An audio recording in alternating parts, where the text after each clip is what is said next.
মহিলা আমি কিভাবে বাজে দিক থেকে টাকা নষ্ট করতে হয় আমার থেকে কেউ ভালো আর কি জানবে না। চোখ নাইকা থেকে কয়েকটা বেকার জিনিস কিনেছি, সেটারই আজকে তোমাদেরকে রিভিউ দেবো।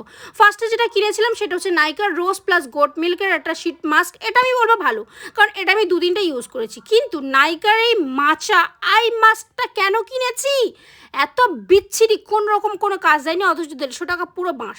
আর এখানে লিপ মাস্ক আছে, তো একদমই হাইড্রেশন তো দূরের কথা, বেকার ছিল। এই দুটো প্রোডাক্ট জঘন্য লেগেছে আমার। ফার্স্ট টাইম এরকম আমি বাজে জিনিস কিনেছি। যাই হোক, হচ্ছে সিরোনার একটা হচ্ছে আমি নো স্ট্রিপ নিয়েছিলাম। হ্যাঁ, একটার মধ্যেই 4টে থাকে, আর এটা কিন্তু ওয়ার্থ ইট, এটা ভীষণ ভালো। তার সঙ্গে সঙ্গে একটা লাইট মিডিয়াম স্ম্যাশ বক্সের একটা ম্যাক স্টুডিও ফিক্সের একটা ফাউন্ডেশন আমাকে ফ্রিতে দেওয়া হয়েছিল। এটা 3বার মতো আমি ইউজ করতে পারবো, ঠিক আছে? তো এটাই হচ্ছে মোট দুটো বেকার জিনিস, বাকি সব ঠিকঠাক জিনিস। তোমাদের ভিডিওটা কেমন লাগলো সেটা কমেন্টে জানাতে ভুলো না। তাহলে চলো আজকের মতো আসি, টাটা।